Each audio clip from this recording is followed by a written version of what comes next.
Welcome to Dynasty Life. I'm Theo Gremminger. Redraft ends, but Dynasty is life. And I'm excited to be joined today by a friend of mine, Ian Miller. You've heard him here on Dynasty Life now a ton of times. Last time I had him on, it was the two of us with Josh Larkey. That was a lot of fun. But today, I'm sort of workshopping an article, and I hit up Ian, and I'm like, do you want to come on and do a Dynasty Life with me? Because I think this is sort of right up your alley. We hear the term sleeper in fantasy football sort of all the time. And I think in the information age, it's kind of comical because we know every single name. There's no real sleepers out there. So we're going to attempt to redefine what a fantasy football and certainly a dynasty sleeper is. And we'll dive into that a little bit more. But if you don't know Ian, Ian is super sharp. He's done some articles for us at Player Profiler, made several podcast appearances. You've heard him on Mind and Mansion. You've heard him on Dynasty Life a ton. Did tremendous work at the 33rd team. Now, if you want to get Ian's stuff, Patreon. Ian has a really, really sharp Patreon where you can get literally all of his stuff. But Ian, why don't you tell everybody kind of what you're working on this time of year, what this time of year your process is? Yeah, so this time of year is one of my favorites. I mean, you don't get football, so it's not truly the favorite, but you get time to kind of work on projects, go deeper into your process, and basically just try to make it as helpful as it possibly can. And this is just another year of doing that. I mean, we're taking players from recruits in high school all the way to 15-year veterans, getting some projections out on them, some model scores. And one thing that I've been working really hard on this offseason is a website. It'll probably be a few more months, but it'll basically just for everyone to use some deep peripheral stats that we use, rankings, range of outcomes, projections, just all the good stuff in one place. So that's kind of been the biggest project this offseason, but it's been a fun one. I'm sure it's going to be awesome. I'm sure it's like anything you kind of dive into. You put a lot of work and a lot of effort into it. And you certainly, again, like your stuff is very sharp. It's very analytically driven. You bring up sort of you're diving into sort of the Devy streets. And I know you played like the campus Canton type formats. Have you been dragged into a new dynasty startup, Ian? Have you added any to your arsenal?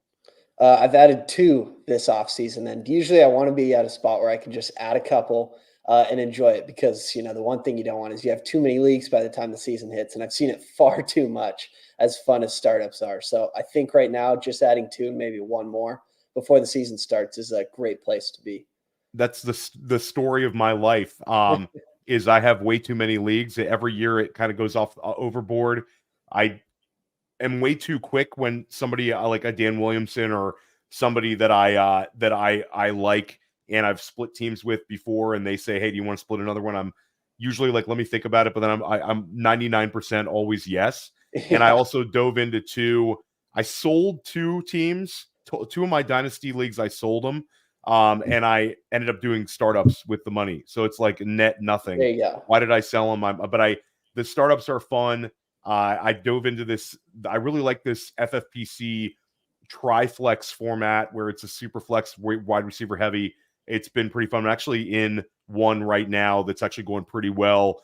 But Ian, you've answered my question a million times about sort of the veteran you want to know the stats on, the rookie you want to know the stats on. So I'll throw you like an off show sheet question. We've gotten like OTA news. We've got camp news. You start getting a little bit of the buzz, the coach speak, the media, the vibes, teammates talking about stuff. Is there anybody that you're feeling like super positive vibes from really early on in this process this offseason? Honestly, there's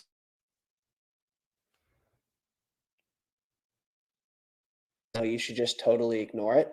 But I do think at some points that there is some truth to it. Now, I don't think it changes a player's range of outcomes, but rather just kind of hearing this hype or buzz can kind of lean you towards one way of the range of outcomes being more of a realistic possibility than the other. So I do think that there's some form of helpfulness when it comes to coach speak. But if I was to talk about one guy that's kind of getting hyped up or hyped down right now, I do think that that Broncos backfield is kind of one where you do want to hear coach speak because Javonte Williams at one point was the RB3 in Dynasty. And now there's rumors that I don't think are true about him being cut. They were dropped from a Broncos insider.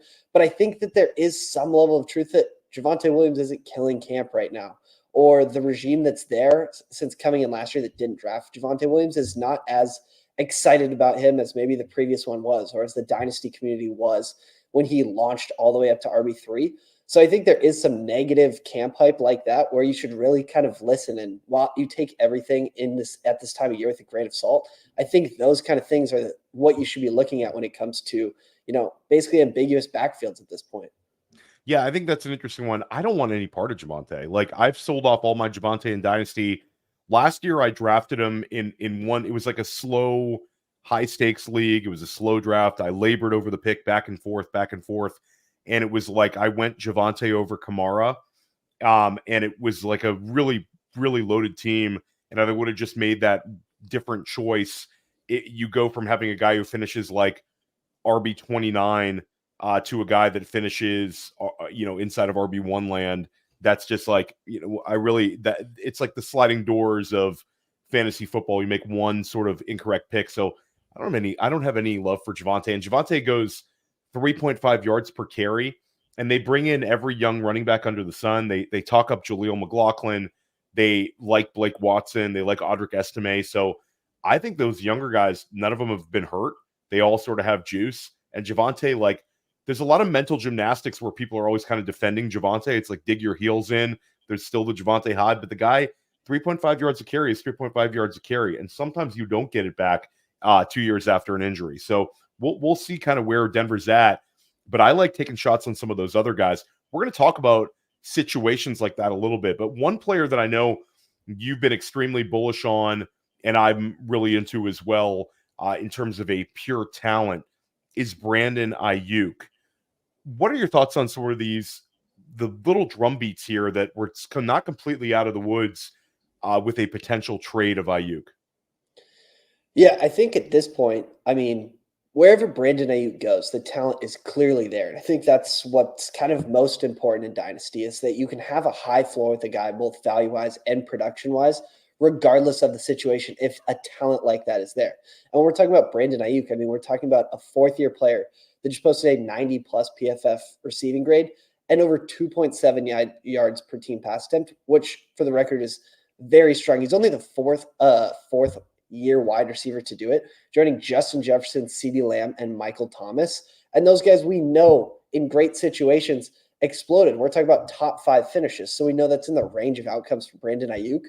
But also at the same time, a trade isn't the worst thing when we're talking about Brandon Ayuk, because part of what keeps him from flourishing with that level of talent to a very meaningful, high warp level season is that he hasn't had the very high target shares.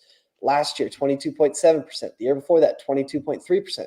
And while you could say he's not earning the level of targets we want him to, I do think that there is some level of understanding that he's on an offense with Deebo Samuel, George Kittle, Christian McCaffrey, where they essentially cap each other's ceiling in the receiving game because they can't actually get that alpha share because of the competition in the offense itself. So with his level of talent, yes, he's going to lose efficiency. We've seen it with wide receivers with high yards per target. A lot of that comes down to earth. But Ayuk has shown that he is someone. And coming out of Arizona State, he was posting a 28% target share. And for the record, was on a team with another first-round receiver who's on his team right now, and Ricky Pearsall, which is kind of funny to think about. But it's funny to think about Jaden Daniels throwing passes to Brandon Ayuk. Brandon Ayuk's been in the league forever. Yeah, feels like it. And just the fact that we know that he has the range of outcomes to be a top 5 producer. But the situation, I think it could be, even if Brandon Ayuk doesn't leave, if Deebo Samuel leaves, if there's an injury within that offense, we could see Brandon Ayuk get to a 25% true alpha target earner who we already know is talented and has at least strong efficiency, even if it's due for a little regression. Yeah, and just like a raw targets thing, like people talk about the quality of the San Francisco offense and their worries about him moving on to another team. But at the end of the day, it's sort of a philosophical conversation. Would you take 140 targets on a perceived bad or questionable mid offense with a player of Brandon Ayuk's talent versus 110 in San Francisco? It's kind of a philosophical thing. I mean, you can make a case that the raw targets would do a lot more for a player like him than just having to be hyper efficient in San Francisco surrounded by all these dudes. Because I think at the end of the day, it's like the tape doesn't lie. Brandon Ayuk is extremely talented. I think you could put him in certain situations, and if I told you he's going to get a 28% target share with this incredible, like if he would have gone to Buffalo this past offseason, we would be doing everything we could to drive him up further and further in these dynasty rankings. So I love Ayuk. He's sort of in that perfect price point. I've seen a little bit of apprehension with him in startups where people, it's not like you're getting a huge discount, but maybe a 5 to 10 pick discount because of the sort of indecision here where people might be pivoting to perceived safer option. So yeah, I'm with you. I'm all about Brandon Ayuk, but let's take a quick break. And we come back, we're going to dive into what is a dynasty sleeper? Can we redefine sleeper? And we're also going to dive into a couple of teammate situations that we're going to attempt to find value in where I think a lot of your league mates might be ignoring. We'll be right back.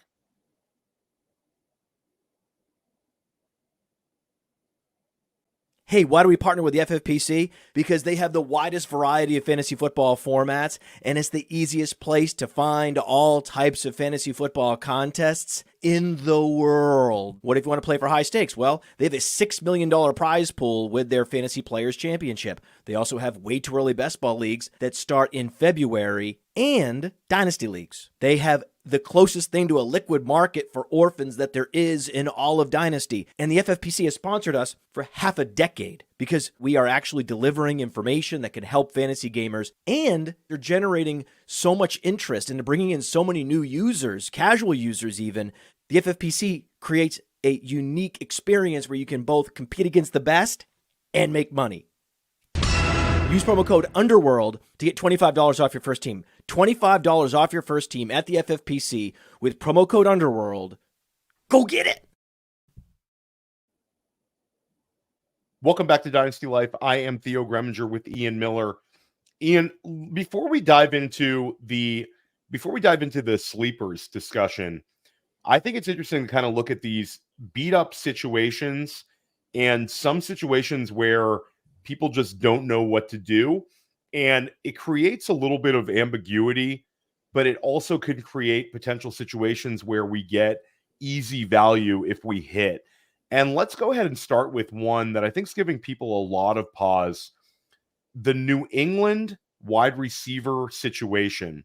This is a really interesting one because you have Jalen Polk in the second round, Javon Baker go in the fourth. Demario Douglas sort of had his own little hive last year, gave us maybe 5 weeks of wide receiver 3 production and looked good at times. Then you've got all these old kind of dusty veterans. Hunter Henry at tight end. Where are you at? Who is your favorite New England wide receiver value to bet on? Sort of your strategy with how to play this room. Yeah, I think that there's quite a bit of things that go into it. And you also have to remember from this room in terms of situations, you have a rookie quarterback who might start, and most likely you're starting the season with Jacoby Brissett passing the ball to these weapons. So we know the weapons themselves aren't super high upside, especially this coming season. We may see glimpses of that upside like we saw with Demario Douglas last season, but we shouldn't be expecting, a wide receiver 1 to come out of New England, even a wide receiver 2. But these guys are so cheap that it's like the thing with Demario Douglas last year where, yeah, his production didn't do much to help you win your fantasy weeks, and he's not super highly valued now. But last year he was essentially a freebie to someone who's now worth something, worth a valuable asset in Dynasty. And even take someone like Jalen Polk. Jalen Polk goes in the second round. He's a top 40 pick. And there's chances that we've seen in rookie drafts, now that rookie draft season is kind of over, he was someone that you might have a chance on it getting at that end of the second round, despite being drafted in the NFL quite high, to someone where there's not an established high-end wide receiver currently in place. So I think someone like Jalen Polk has his own value accrual that could take place, and he doesn't even have to produce at a high level, but solid peripherals, like we saw from Demario Douglas, gets you into meaningful value. Plus, he has the draft capital, a better prospect profile behind him. But that being said, I also do like Demario Douglas just because he did show glimpses. His peripherals, his per route peripherals were quite solid. And if one of these guys does step up, is a target earner, is rather can be efficient in their own right, then it just takes a Drake Maye to have a solid rookie season to hit at a certain level. And all of a sudden, because of how Drake Maye did and because of the underlying peripherals, you're talking about a pretty solid value gain.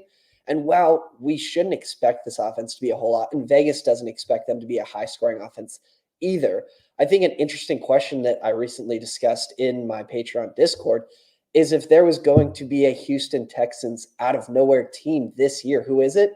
And while this isn't us saying that this is who it is, I think the most parallel team is the New England Patriots. They get a rookie quarterback coming in who people aren't totally sold on. He wasn't the first overall pick, but he has elite prospect profile behind him, especially as a passer. And then these weapons where we're not quite sure what to do with because we don't know who they are. So while this isn't a offense in itself that's likely to be a high scoring, high fantasy producing offense, we can't just discount that there's not quite a bit of upside considering what we've seen in these out of nowhere offenses led by rookie quarterbacks, second year quarterbacks, where we didn't quite know how these wide receivers were going to stack in the pecking order. I think you nailed it. And I actually think that they are the most, have the most parallels with Houston, even down to the number one player in best ball and redraft formats is Ramondre Stevenson, who's going a little bit higher than Dameon Pierce was last year, but sort of the same dead zone wheelhouse. You've got the older veteran tight end that people don't really care about with Dalton Schultz and Hunter Henry that could both sort of punch above their weight class in terms of ADP versus production. And then all this sort of indecision at the wide receiver spot. And I do think that Drake Maye will have a lot to do with it, but it's weird. People are so dug in on Javon Baker, and they're so into New England's failed on their early wide receiver selections so many times that Jalen Polk has almost become a value. Even if you don't like Jalen Polk, you're sort of betting on the situation, the draft capital, the archetype, and they had opportunities to take some very good players there instead of Jalen Polk. They could have, taken Ladd McConkey and not moved down. They could have taken Keon Coleman. They were right in that wheelhouse. They could have taken Adonai Mitchell, who heading into the NFL draft was, considered to be a lot more juice in some dynasty circles than Polk. So that's an interesting one. Another team that's sort of beat up completely, we touched on a little bit, was the Denver Broncos. What way are you playing Denver? Nobody costs anything in Dynasty. Let's take Bo Nix out of the mix. Positional players you're interested in right now. Jaleel McLaughlin's moved up in value. I certainly have a lot of him. Is there a way you're looking to play the running back and wide receiver room, or is this sort of a stay away for you?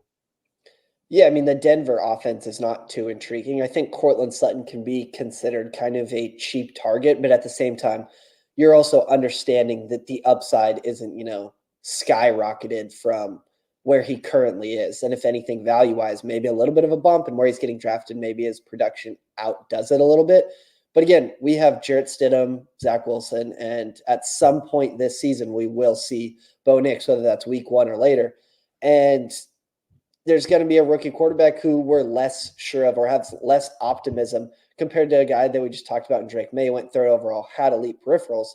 Bo Nix doesn't quite have the same level of prospect profile, level of belief in his passing ability, especially right away as a rookie, as some of these other prospects we've seen, or at least this season in terms of the draft, get drafted. Bo Nix doesn't quite fit that range, so he's going to be running this offense. And so the best shot that you could take is a running back who's very cheap, where you're basically getting him for free because, like we just talked about Javonte Williams, who's likely not going to be some workhorse. I mean, this is someone in Javonte Williams who's never produced a 50% carry percentage since high school. He didn't do it at North Carolina, and he hasn't done it with the Denver Broncos. And they're bringing in these new guys. This isn't his regime. And so you could have someone like an Audric Estime. You could have someone like a McLaughlin that all of a sudden is getting a lot of work, especially if there's any injuries. And then they're worth a lot more than they are right now because betting cheap bets on ambiguous backfields does seem to be a solid recipe, both for production and dynasty value. Yeah, and it's also a quick flip. Even if you don't believe in these players, let's say the season starts and Jaleel McLaughlin gives you 2 straight running back 2 weeks, maybe 3 straight RB 2 weeks, you can flip him exponentially more than what you paid for him. So people are willing to pay for short-term running back production in Dynasty. You see it in your leagues every single year to sort of get through it and sort of ride the hot hand. So I'm of the opinion, though, Jaleel McLaughlin is good at catching the football. There's some parallels to Jaylen Warren last year. And, we saw with Bucky Irving how Bo Nix is a guy who likes to use running backs in the screen game, the low A-dot looks. That's sort of been Bo Nix's sort of MO. So I think in a perfect world, it's a one of these guys becomes a reliable source of like PPR scoring, maybe high-end RB3 numbers, low-end RB2 numbers. And then the wide receiver spot's interesting. You bring up Cortland Sutton. I'm with you. It's sort of like instead of the mental gymnastics of Troy Franklin versus Marvin Mims, like take Cortland Sutton. Early in the year, Cortland Sutton's going to get a huge target share. Even if he's not great, he's going to be so utilized that you're going to be able to get by with him a few weeks. Guy caught 10 touchdowns last year. They might give him a contract extension. He's an interesting one. Let's stay with another team that's not necessarily as ugly because this team has Malik Nabers. But Malik Nabers is going off the board as a wide receiver 1 in Dynasty startups. But after Malik Nabers, are you interested in any New York Giants right now, when we're specifically looking at the position players? I think Devin Singletary is at least interesting, especially given the cost, because he doesn't cost all that much.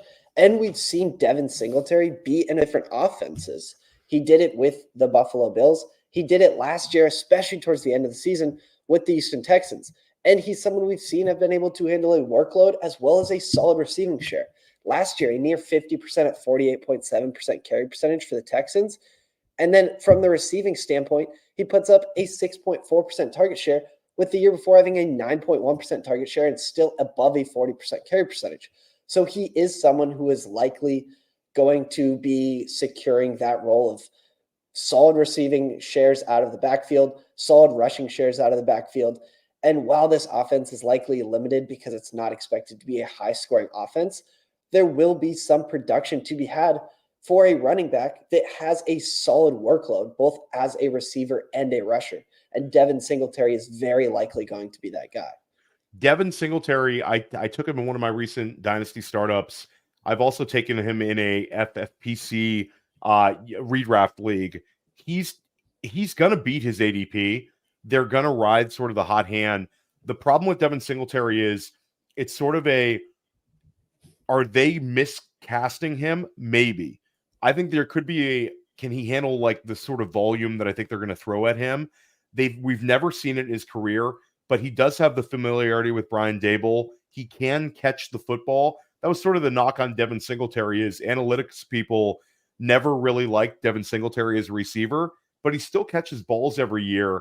And NFL coaches always scheme him to be targeted. So the whole he stinks as a receiver thing, okay, I get it. You don't like his profile, but at the end of the day, we're a results business. So Devin Singletary, I think, could give you RB21, RB22 production, and you're paying RB36 production prices or way lower in some of these Dynasty startup leagues. So I like him in sort of all formats. I've taken some shots on Wandell. I think there's a lot of positive vibes. I live on Long Island. There's a lot of positive vibes with the New York media about Wandell feeling very healthy, feeling the fastest he's ever been. And sort of he's had poor injury luck, but he was a second-round pick. He does profile as a guy who can handle a legit target share. And I think that the presence of Malik Nabers, he's going to put so much pressure on NFL defenses that Wandell as a safety valve, I think, could be a cheap source of production. Yeah, I like that. Okay, so we'll do a quick around the horn here. Let's do, before we talk sleepers, let's go a little bit of rookie scoring leaders talk. And I thought this was a fun way to sort of warm us up here. We're going to talk about some rookies when we talk about our sleepers. But let's go ahead and start out with it. Which rookie quarterback is going to score the most fantasy points this season? Simply and pretty easily for me, it's Caleb Williams. He goes into the best situation we've really had a rookie quarterback go into, having weapons both out of the backfield in DeAndre Swift, as well as guys in terms of Cole Kmet, who are the outside guys, but the primarily guys that we're talking about are Keenan Allen, DJ Moore, Romo Dunze. We're talking about some very high-end wide receivers he walks into, and he already has the best profile, not just in this class of quarterbacks, but pretty much one of the best that we've ever seen, especially from a fantasy standpoint, because he does come out as a Konami rusher, averaging 7 rushing points per game at USC across 3 seasons, and his passing peripherals were fantastic. He's the only quarterback to post 10-plus adjusted yards per attempt, both as a freshman, sophomore, and junior. And that, in our terms of our process, or the Dynasty, I am the process for prospects. He's a league winner prospect. And the only other ones that we've had are Cam Newton, Robert Griffin III, and Kyler Murray. And between those 3, they averaged 22.8 points per game. All were above 20 points per game. And someone like Cam Newton, he averaged or put up 25.2 points per game his rookie season, which is basically top 5 numbers. Caleb Williams has top 5 upside right away as soon as week 1 starts. Yeah, I think Caleb Williams is the answer here. I think Caleb Williams is going to challenge for a lot of these Chicago records as a rookie. We're going to talk about Caleb a little bit more later on the show. But what I completely agree with you. I think Caleb is a guy who's soundly inside of QB1 land, and I think he's got top 5 QB potential. We're going to talk a little bit more about his rushing upside a little later on, but I'll also say this. I think that Caleb is going to finish as a QB1, and I also think Jayden Daniels gets into QB1 land. I think they both finish as top 12 scorers at the position, and I think they can be targets of yours in every single format. Dynasty startup-wise, they're easy startup choices, but best ball and redraft leagues, when I get jammed at quarterback, I like kind of making up for it with Daniels. I think Daniels is going to be a very effective one as well. Let's talk about running back. Which running back is going to lead rookies in fantasy scoring? I'll go first on this one because I think it's going to be Trey Benson. I think Jonathon Brooks is going to be a guy I've said has running top 15 running back potential right out the gate. I think he's going to catch enough passes that he's going to do that. He'll give her somewhere in that RB 15 to RB 18 land. But I have a feeling with the contingent upside of Trey Benson and the fact that the Arizona offense is going to be so explosive, James Conner this is sort of a anti-James Conner take as well, but James Conner last year ran for 1,000 yards. The previous 2 years, he was in the 700s. I think there's a little bit of recency bias on James Conner and a little bit too much of I'm relaxed with James Conner as my pick. You're talking about a 29-year-old who could fall off at any point. I'm of the opinion that Brooks is probably the better bet, but I'm kind of feeling Trey Benson here. I think Trey Benson's going to really pay off where people are taking him in all formats because of his explosiveness and the quality of the Arizona offense. But Jonathon Brooks is fine too. Where are you at, Ian? Yeah, I mean, it's hard because there's no stud or clear stud in this running back class. And someone like Jonathon Brooks, who I'd say has the best profile and was the only one to get second-round draft capital among all these recent running back draftees. But he's also coming off an ACL injury. So we could also be talking about a very slow start to the season, because if it wasn't for the ACL, the best profile, and is on an offense where he likely steps into the role, the majority share role right away. But that injury does complicate things. Trey Benson is a guy who this is probably one of the few disagreements we seem to have on this show, is that I'm not in on Trey Benson because I still find it hard to project him for a high amount of usage, not just because that James Conner is there, but because Trey Benson was someone across his 4 years of collegiate football that never posted a true high-end share, both as a rusher and receiver, and wasn't productive, or at least what compared to high-end productivity in college for running backs. I mean, we're talking about someone who never posted 15-plus rushing points per game or 5-plus receiving yards per game in any season. But the draft capital is intriguing, and the situation is intriguing. But even so, of the guys that have not accomplished that, there's been 13 to get drafted on day 2, and just 2 of them have ever posted an RB1 season. So I still have hesitancy, but I see the explosiveness, especially given the combine and the draft capital that Trey Benson has. But the guy that I'll take is probably more of a dark horse for it, and that's Blake Corum. Now, I don't think Blake Corum should be the betting favorite by any means, but he truly does have the upside to be a high-end rookie running back right away because he was drafted in the 3rd round, has a solid prospect profile to him, has productivity in college, and has held down a workload.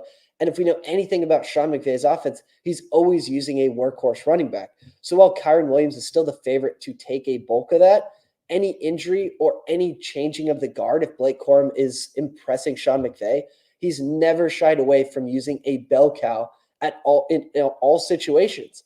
And so that's something where we've seen Blake Corum handle it. He's in an offense where the upside is being a true bell cow, true workhorse in what's going to be a likely pretty good high-scoring offense. So if I'm picking one guy right now, as hard as it is to not take the best profile on Jonathon Brooks, I will take Blake Corum. I think that one's a really interesting one, and I think that if Kyron Williams misses time, that would be hands down Corum. So we're both sort of on the same contingent play, and it's sort of a contingent class to an extent besides Jonathon Brooks. Let's talk about tight end. We can both agree Brock Bowers is going to lead all rookie tight ends in scoring. How about tight end 2? Who is the tight end 2 in terms of fantasy scoring from this rookie class? That's tough because there's a steep fall off after Brock Bowers. And while I don't love Benson, it's likely Benson. I mean, he was the second highest drafted tight end in this class. The profile isn't amazing, but he's in a situation where, aside from Terry McLaurin, there's no real established target earner. And so he could end up, especially with a rookie quarterback, where the rookie quarterback, younger quarterbacks, especially in the beginning of their career, do like to target their tight end. It's kind of a safety valve. And so if Ben Snott comes out, is the Commanders tight end 1 right away, I think he is very likely the second highest scoring tight end in this class.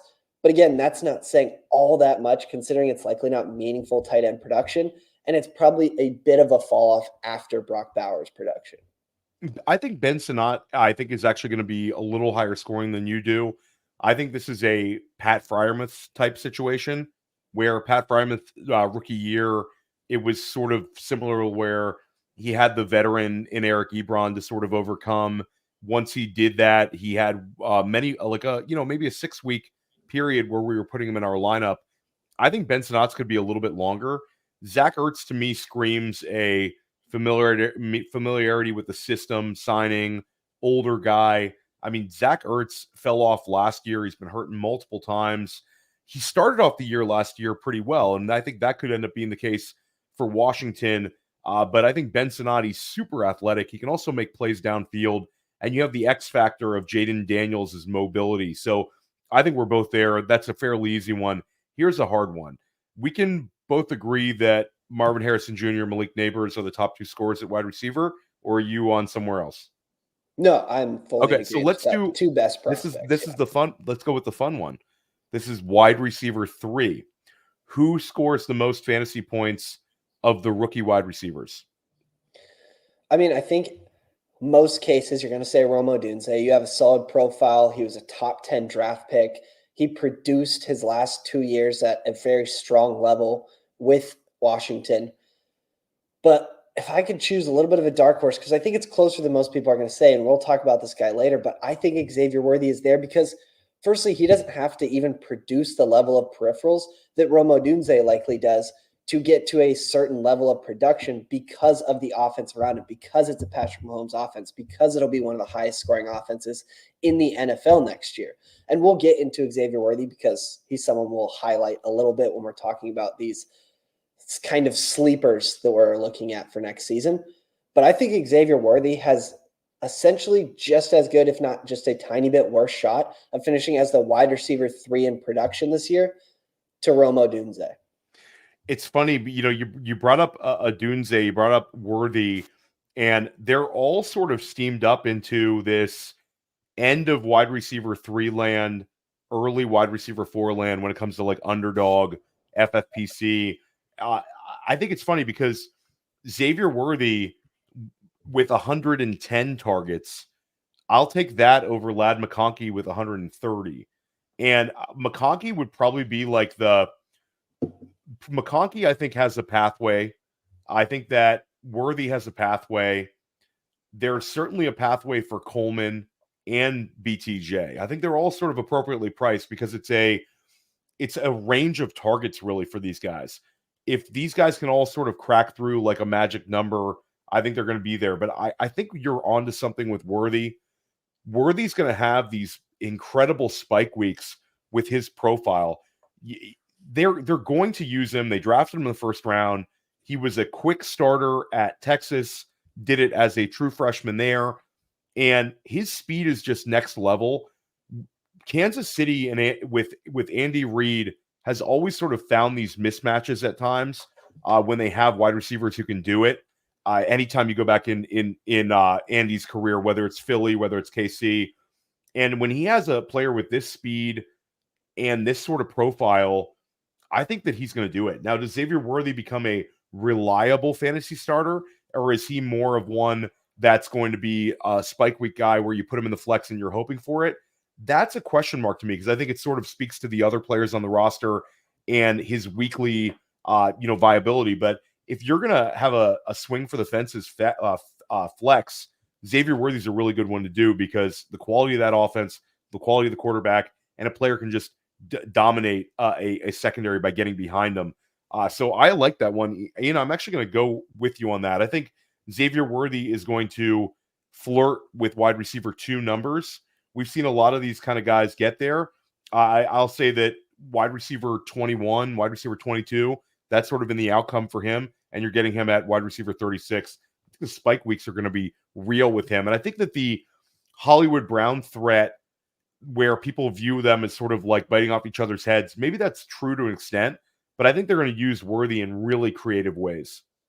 Yeah, I do as well. And it's not like we've ever seen Xavier Worthy not productive. In fact, he was the only guy in this wide receiver draft class to post at least 14 points per game in every single collegiate season he had. So we're used to seeing Xavier Worthy produce, and really have never not seen him be a productive fantasy asset. Love it. And our next exercise here is we're talking about Dynasty Sleepers. And I talked to Ian a little bit in the pre-show about this, where Dynasty managers know everybody. There's no Dynasty Sleepers these days. You'd have to go back several seasons to try to find a guy that really crept out of nowhere and was sitting there on maybe some Dynasty waiver wires, and you get him later in the year. A guy like Gus Edwards, undrafted free agent out of Rutgers, that guy sort of fills a actual Dynasty sleeper. Austin Eckler certainly was a Dynasty sleeper, coming out of a smaller school. But the Dynasty manager has become more and more educated. I think when you're in like an FFPC Dynasty League, there's 7 rounds in those rookie drafts. Every single drafted skill position player is going to go in a couple of those FFPC leagues. And you also have the undrafted players, where undrafted free agents used to kind of come out of nowhere and you'd find out about them in August. Nowadays, every single Dynasty person is doing their favorite 10 undrafted free agents, popping up on YouTube, popping up into an article like right after the NFL draft happens. So there are no sleepers. I think the whole notion of sleeper, when we're talking to Dynasty managers, we really should be looking at Dynasty disruptors, Dynasty rule breakers, Dynasty players who can break through multiple tiers. And I think that the word like disruptor and rule breaker, it's kind of like a Silicon Valley term for companies. But when you think of like an Uber, a Google, things that kind of didn't exist, and they get sort of treated one way, then the company becomes massive. That's sort of Dynasty in a nutshell. And last year we saw it, Ian, like Puka Nacua, a Dynasty disruptor, if there ever was one, broke through 1 million tiers. He's already in wide receiver 1 land. Tyreek Hill was similar as a rookie, breaks through 1 million tiers heading into year 2. Now, he's been one of the best wide receivers we've ever seen. But last year, there was a ton of guys who kind of filled this category. Sam Laporta, Devon Achane, Nico Collins, Tank Dell. If you took any of these guys in a Dynasty startup last year, it was like buying a stock and the stock 10xing, going up 10 times in value. So we're going to attempt to do that today. And we're not going to say that these guys are going to be guys that are going to 10x in value. You're not going to be able to draft this guy in round 14 of your Dynasty startup and then trade him for like 2 firsts. Those Puka Nacuas don't grow on trees. Certainly the Sam Laportas don't. But we've actually created a metric here. Ian and I are going to identify players that we think within the next 6 months can gain at least 10 spots on keep trade cut value. So KTC values here. We're going to talk about positional values and sort of the pathways for these players. Let's talk about it. We're going to kick it to you. Your first player you listed, Ian, is the highest ranked player we're going to talk about today. Why don't you talk about Caleb Williams, how he's going to disrupt this marketplace, the ceiling you can see him at, and sort of where he's at right now? Yeah, Caleb Williams was the one guy who I chose where you can't actually get 10 plus positional value accrual because, well, he's QB8, QB9 right now. So you can't be QB0 or QB-1 to actually achieve that. But I did throw him in here because he is someone who's getting drafted right around the 10th spot in positional value that has a very realistic chance of being the first overall pick in startups next season. Because we just talked about Caleb Williams walking into a fantastic situation, and his profile already screamed that this was somebody who could be the QB1 following his rookie year. Because one example that I used before the show when talking with Theo was CJ Stroud. Now, CJ Stroud wasn't the prospect that Caleb Williams was, but he had a fantastic, one of the best rookie seasons we've seen, and he's QB3 despite being a pretty much non-rusher, not a high-end rusher, not even too much of a moderate rusher. He's more so listed and in our process a pocket passer. That's what we describe him as. But Caleb Williams comes in with actually better passing peripherals in his prospect profile, posting 10 plus adjusted yards per attempt every single season, 6+% passing touchdown rate every single season at the collegiate level, goes first overall, and is already in an awesome situation where he can be a smash passer his first year. And the thing on top of that is we're expecting good rushing to also come along with it because he has the ability to have a CJ Stroud type passing season. The weapons are in place. His prospect profile is in place. Everything around him is in place, and that's well within his range of outcomes. But then you throw on that Caleb Williams comes in as a Konami rusher. So at worst, he's a much better rusher than CJ Stroud is.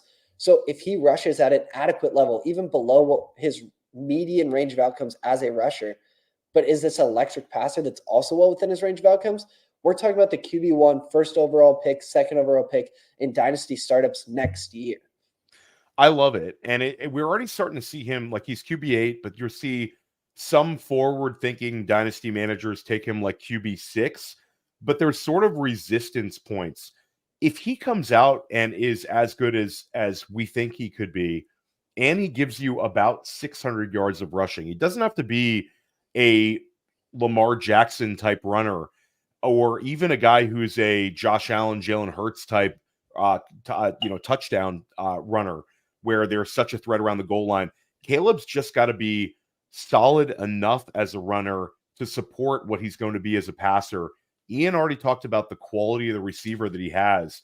This is just a Teflon prospect, one of the best we've seen. And we see how quickly the dynasty community rewards these younger players. CJ Stroud was absolutely one of these dynasty disruptors last year, but even Anthony Richardson gained value despite only playing a few games. So I think we're craving the next big thing. And I think Caleb Williams, if somebody's going to crack the sort of big 3 or 4, it's going to be him. And going from QB8 to QB3, QB2 is massive. That's a massive resistance point, but I think he has it. I'm going to talk about my first player, and my first player is an interesting one. I think there's a range of outcomes here. I don't think this is a surefire bet, but Keon Coleman right now is a keep trade cut value of wide receiver 32. But it's sort of a quick mental exercise when I look through the entire keep trade cut rankings. What dynasty wide receiver could gain 15 spots of positional ADP by week 8 of the season? I think it's Coleman. He's 6'3", 215 pounds. He's 21 years old. If he comes out and is the red zone threat for Buffalo and sort of is putting up wide receiver 2 numbers, think about second half of the year T. Higgins rookie season, but doing that attached to Josh Allen with target competition around him at the wide receiver spot that no one's betting on in Dynasty. Keon Coleman has the range of outcomes where people who took him in these Dynasty rookie drafts in the early second round in Superflex are going to get somebody who they basically doubled their investment in. You'll immediately be able to flip him for first-round picks. And there's sort of this argument that Keon Coleman's better than Gabe Davis and will have a bigger, more consistent role, but he's way less than Stephon Diggs. That's sort of like, I think, sort of accepted by many in the evaluation process. What if Keon Coleman is closer to Stephon Diggs? I'm not betting on it, but if he's 80% Diggs as a rookie, he's going to smash through these resistance levels and make a huge impact. So he's a guy I'm willing to take shots on in startups, willing to take shots on in rookie drafts. I like the vibes out of Buffalo, and I certainly like the price. You've got another quarterback that's highly ranked, but a lot cheaper than Caleb. Yeah, and another one that we kind of talked about was Drake Maye, because Drake Maye is getting dragged down because of the situation and because he was the third quarterback off the board. And the issue is that Drake Maye is a really freaking good prospect. He's an elite prospect through and through. He declared early after his junior year and was successful in the 2 years that he started with North Carolina. And yes, he did take a step back from his peripherals the year before, but we're talking about someone who had amazing peripherals his sophomore year. So even then, it's hard just as a junior to replicate that success, especially when the wide receiver room around you is worse with Josh Downs leaving. Devontae Walker was not on the team for a while until the NCAA reinstated him, and he's still not the level of player that Josh Downs was at North Carolina, and the NFL draft showed us that as well. So he took pretty insignificant weapons at North Carolina, and he nearly replicated the season he had his sophomore year, the season that had people just stirring up articles that, maybe it is a debate with him and Caleb Williams following that 2023 season. And he's someone who also rushes. He averaged in 2 seasons 8 rushing points per game at North Carolina, and he put up very high passing peripherals, nearly 90-plus PFF passing grade both seasons, and adjusted yards per attempt above 8 in both seasons. So there's plenty to like. He was still a top 3 pick. And in terms of the fantasy community, he's back-to-back with J.J. McCarthy in keep trade cut value. And when we compare that to NFL value, essentially the Patriots, and there were other teams trying to trade up, but for the lack of a better example, J.J. McCarthy, the pick that was used essentially to get J.J. McCarthy from the Vikings, they offered that plus first-round picks to get Drake Maye. And so obviously, if you were to go in dynasty value right now and trade J.J. McCarthy for Drake Maye, it's a lot more even than the NFL showed us that they believe it is. And while the situation isn't great, what we've seen is that from rookies, from very young players, you don't actually have to produce at a certain level to reach a certain level of value. But if your peripherals point towards, and you're a young player, point towards being a very high upside player, very high productive player, even though you haven't been one yet, you can still gain a lot of value. I like that one. Drake Maye is interesting, and you talked about him, and he's QB 18 on keep trade cut. If he's sort of a Josh Allen light, which is I think what they want him to be in New England, him going from QB 18 to QB 8, that could absolutely be in the wheelhouse. Also, him landing in New England made him less appealing for some dynasty managers, and I do worry about him losing a lot of games his rookie year, where the rookies that lose a lot of games, they're always sort of have a little less job stability.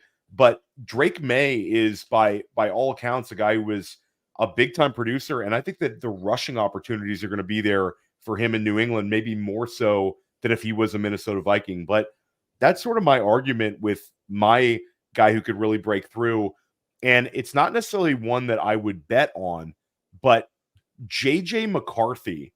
This is one where he's QB 19, so he's right next to Drake Maye. This is the third rookie quarterback we've talked about, but JJ McCarthy sort of lands in the nuts situation. He was the 10th overall pick. The draft capital is great. And there's sort of this idea that he's going to be a game manager in Minnesota. There's a little bit of apprehension with when does he get on the field. But what if he gets on the field and he's good? And I think that he's a younger quarterback where we don't really know everything about him. But there are some scouts out there who think he's going to be very, very successful. And I have big belief in this coaching staff where Josh Dobbs was putting up very strong fantasy numbers We had Nick Mullins passing for like 400 yards back-to-back games, 380 yards back-to-back games, threw a bunch of picks. But they're able to get a lot out of some of their quarterbacks that filled in for Cousins. So the thing with McCarthy that I think is interesting is we've talked about the rushing upside with Maye and with Williams. McCarthy is a 4.5 40 guy.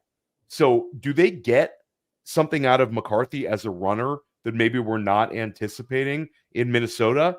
I think there's a scenario where that happens. So if he's close enough to, continuing to have Justin Jefferson, Jordan Addison both produce at a high level, TJ Hawkinson comes back, and he's a little bit better as a runner than anticipated, then I think him going from like QB 19 to QB 12 in a shorter period of time than some people think is definitely in the wheelhouse.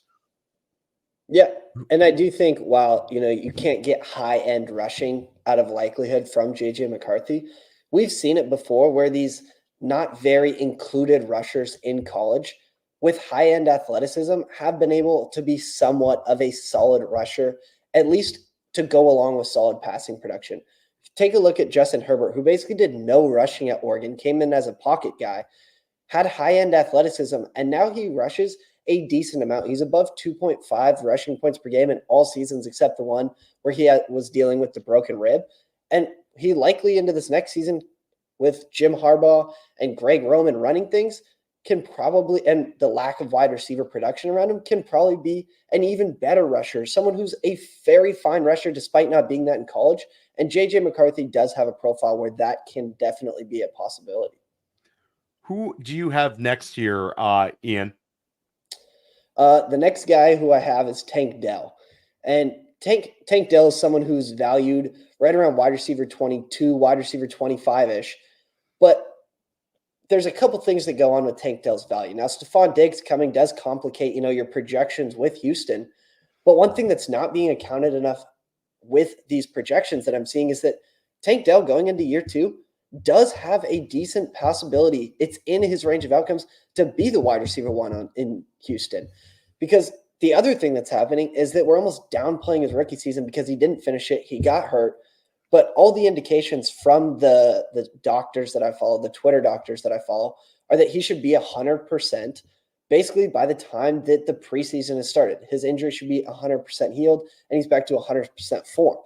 Because what he did as a rookie before getting injured is very much downplayed, because the only rookies to post a higher points per game than what Tank Dell did before getting hurt is Jamar Chase, Justin Jefferson, Mike Evans, Odell Beckham Jr., Michael Thomas, and Puka Nacua. Those are the only rookies to produce higher than what Tank Dell did before getting injured. And he's on an offense going into year 2 where he should still be ascending. And he has CJ Stroud attached to him for the foreseeable future. I think he's someone who's being a little too discounted with Stephon Diggs coming into the fold. Yeah, and you have the Nico Collins extreme rise in dynasty startups, Stephon Diggs landing there, and it's sort of like people are doing mental gymnastics. But the thing about Tank Dell is we've already seen him average 15 points per game as a rookie attached to this same quarterback. There's a chance that Tank Dell would have been a wide receiver 1 last year if he didn't get hurt. He was putting up these incredible spike weeks. So I'm with you. I think that he's seems more like a long-term attached to CJ Stroud type. Stephon Diggs could conceivably be a 2-year guy, kind of fade into the sunset, whereas Tank Dell has real vibes in this offense. Nico has a 3-year contract, but Nico and Tank Dell can absolutely coexist. It's sort of a bet on talent and a bet on Tank Dell not being this big fader. Like a lot of these people love betting on, you see it with every successful young player, there's going to be detractors saying that they are going to regress this year. It happens every year. It happened with Alvin Kamara, happened with Jalen Waddle, it's happening with Devon Achane. And Tank Dell also has a double whammy of teammate competition and the fact that he's coming off an injury. So I'm with you. I think Tank Dell is really, really good. We talked about dynasty disruptors. Maybe Tank Dell disrupts the marketplace 2 years in a row, and you're getting somebody who's closer to a wide receiver 1 than sort of what your prices you're paying right now. For me, my next player is also, we talked about a bunch of rookies, and now we're both on the second-year wide receiver. And this is a guy that I think has a big range of outcomes in his value. But Jayden Reed was a exceptional play for you throughout the second half of last season. He was wide receiver 10 overall from week 10 on. So sort of a Dell goes down, Jayden Reed was producing in the same sense. But Jayden Reed also benefited from Aaron Jones being gone. When Aaron Jones was missing time, Reed had some of his biggest games. This is a guy that had 10 touchdowns and finished wide receiver 10 overall from week 10 on. Jayden Reed was also a second-round pick. But you have this very crowded marketplace of wide receivers in Green Bay where Reed is the most expensive one at wide receiver 30. But he's a little bit lower in the KTC rankings because of the presence of guys like Christian Watson, Dontavian Wicks. There's people that love Luke Musgrave. But Jayden Reed, to me, it's sort of a self-scouting argument. If you see what he did in the second half of the season, exclude the playoffs, this is a guy that averaged only 56.8% of snaps. He was very much a part-time player. What if Green Bay, their big decision this offseason is, let's make Jayden Reed an 80% player. Let's get him on the field all the time, and let's utilize him as much as possible. Matt LaFleur seems to really like him. He produced last year, and he's just sort of a little bit at that price point where Jayden Reed being like wide receiver 15 by week 8 or 9 would not shock me. Right now, he's wide receiver 30. Yeah, no, I'm with you on Jayden Reed because part of the reason why he's tough to fully buy into, him being a very solid second-year guy is because Green Bay's offense is very unique in the sense that they have so many players going into year 2, year 3, where you haven't totally figured out who they are, and a lot of them hold very high upside. But like you were saying, getting him on the field and what we saw with his per-route peripherals last year was awesome. And I think it's fair to say, at least in my own projections, while he doesn't have the highest floor among the receiving options in this Green Bay Packers offense, he is the only one where you can look at his profile and see a 25% plus target share guy, the highest upside guy in this offense. And not enough attached to Jordan Love, who seems to be a helpful producer for these wide receivers, a solid guy to distribute the ball, is very strong in what we've seen in his passing peripherals. Having Jayden Reed end up hitting that high-end upside, you're looking at someone because he's hit that high-end upside, because he's attached to Jordan Love for the foreseeable future, almost gets another little boost on top of that. Yeah, super interesting. Let's go with your next player. And you touched on Xavier Worthy, but you have Xavier Worthy on this list. He's wide receiver 28 on KTC, so he's pretty expensive, but sort of talk about the pathway for him. Yeah, so I'm big into Xavier Worthy. Again, we're talking about someone who posted 14 plus points per game in every single collegiate season. So he's constantly been a producer. Then you add on the fact that he has first round draft capital. And then on top of that is in a Kansas City Chiefs offense. And while I don't think his price is absolutely crazy right now, I think it's a bit fair. It's pretty easy to see the upside that comes from it. Because again, just solid peripherals like Rashee Rice, who again, we'll get to in a second. Rashee Rice wasn't a crazy producer as a rookie, but showed very strong peripherals as a rookie in a Patrick Mahomes offense.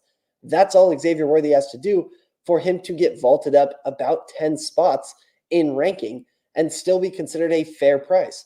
And just for a little hype, the only elite plus wide receiver prospects to post 14 plus points per game in every season, Calvin Johnson, AJ Green, Sammy Watkins, Jordan Addison, and Xavier Worthy. So there is a lot of very friendly comparisons in terms of wide receiver production.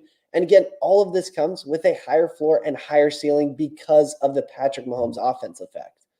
Yeah, you nailed it. It's the Pat Mahomes offense effect where Xavier Worthy, if he comes in and it looks like he's a thing with Mahomes, there's a reason in single QB leagues he was going off the board at the 105. People are craving that. Since Tyreek Hill left, they're craving this fast wide receiver who can make extremely big plays in a Patrick Mahomes-led offense. There's been such a mash unit of wide receivers there. Now they have Worthy. This is the first time that they've drafted a wide receiver in the first round since like 2011. It's going to take flashes for him to rise up. Not like a smash season. Like if he can return value like at his keep trade cut position, let's say he finishes wide receiver 28 during the offseason, people are going to be drafting him inside of the top 20 wide receivers quite easily heading into year 2. He'll be everybody's favorite year 2 breakout if he gives you like high-end wide receiver 3 production. If he can give you actual wide receiver 2 production, mid wide receiver 2 production this year, he's going to the moon in terms of the have for him. You've seen it before with some of these like lower BMI guys. When they start hitting, they all gain dynasty value. They all gain NFL value. Devonta Smith, Tank Dell, Jordan Addison, and Xavier Worthy is certainly in that realm.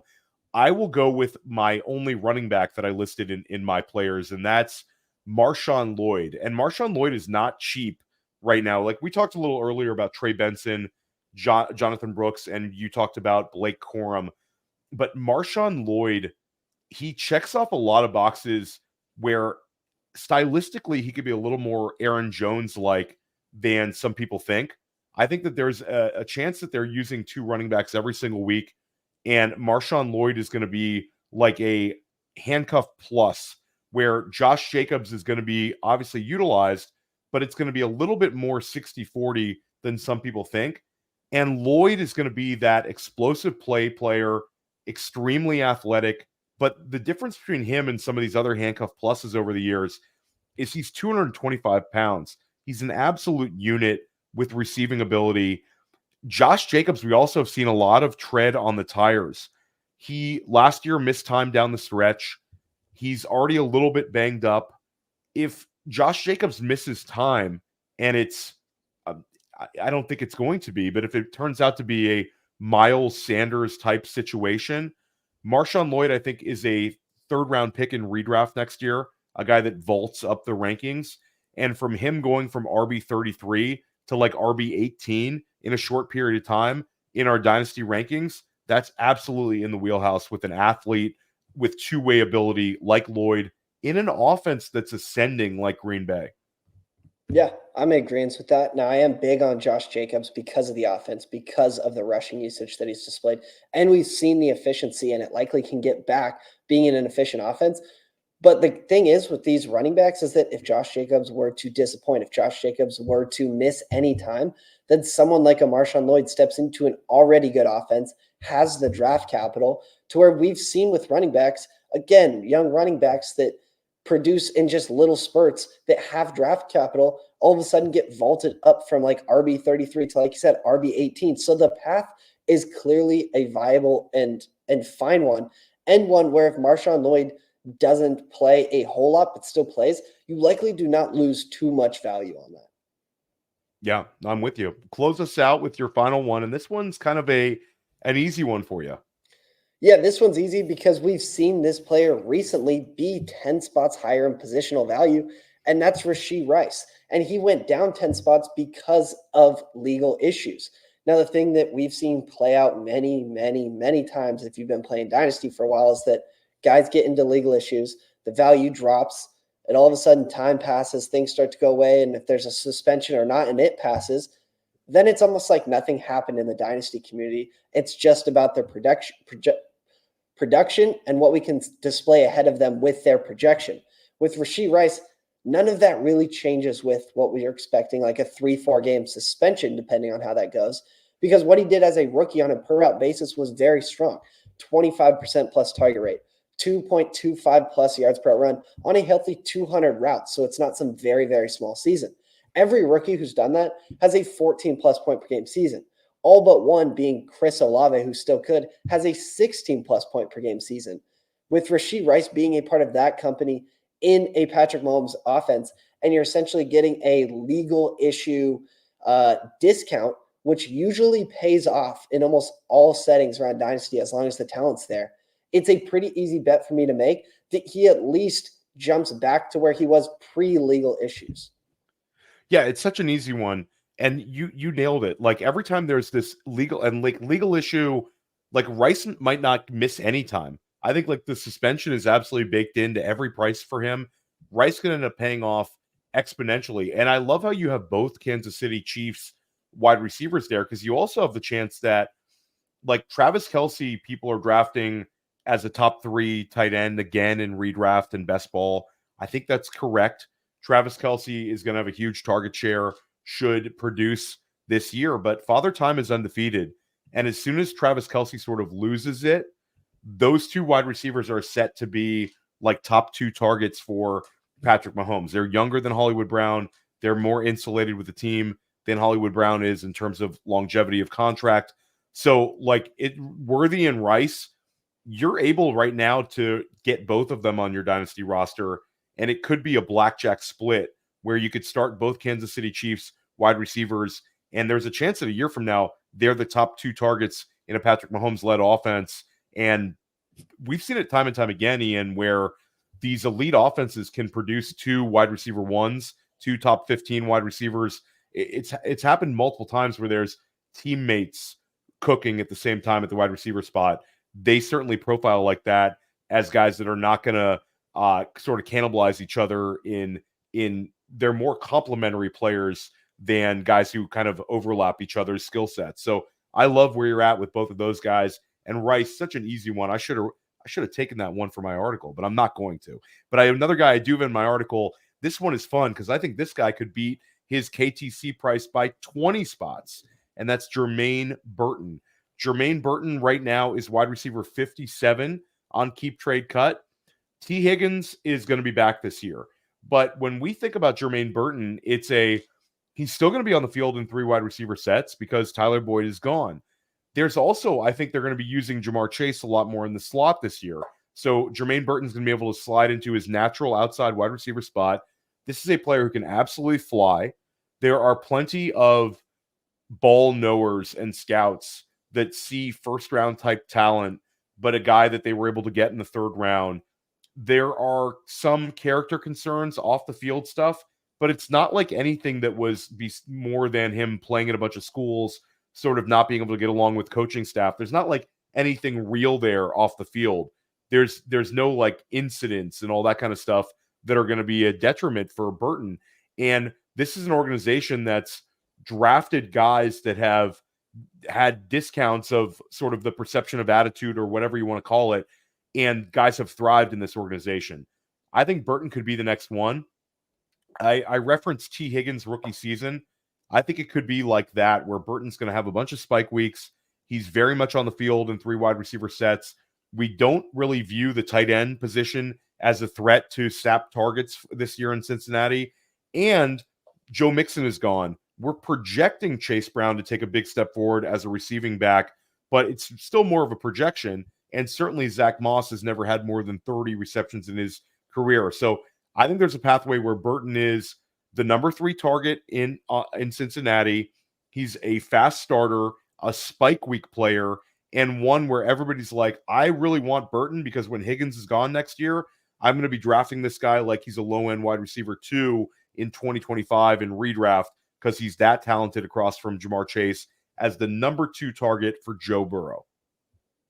Yeah, I like that one because what you get, while I don't love the Jermaine Burton profile, is that guys who show glimpses, especially rookies, in good situations, like we've talked about many times in the show, because it is a value propeller, then all of a sudden, again, attached to a Joe Burrow, we saw what we need to see. He's young. The value rises because we know more. He's in a good situation. It's something that is a clear reason why we're liking a lot of these guys. And if you like some of the talent or their talent that comes with that, it's an even easier sell to be a value propeller. This was an awesome time. I know I told you this was going to be a 45-minute one. I think we're incapable of not going over an hour, but it's always a blast chopping it up with you, Ian. Let everybody know once again where they can find your work. Yeah, so I do some articles for the player profile, and you might see them on the site. But at the same time, I have my own Patreon where we're talking daily, putting in projections right now, putting in breakdowns, deep diving, guys. And in the next couple months, we'll be unveiling a pretty big, helpful website to basically have all the stuff that we work on, everything in the process, projections, and the whole 9 yards in one space to easily find it. So keep an eye out for that. Yeah, and remind everybody where they can find you on Twitter, because Ian's also putting out very valuable stuff on Twitter this time of year. Yeah, posting every day on Dynasty_IM, interacting with people. So, yeah, make sure to find me there, reach out. DMs are open, but Thanks again for having me on, man. Every time I come on Dynasty Life, it's always a blast. We always get into some. I mean, it always goes longer just because we end up going down rabbit holes and. Yeah, usually when it's like stuff gets cut short, it's because the show's going poorly. But smash the like button if you enjoyed Ian. This won't be the last time you see him on Dynasty Life. We're definitely gonna have you back this summer. But I thought this one was really fun. I love how we're trying to reframe what a sleeper is, and let us know in the chat. Is this wrong? Do you want us to talk about guys who are like, on practice squads right now? Let us know. We'll be back with another Dynasty Life next week.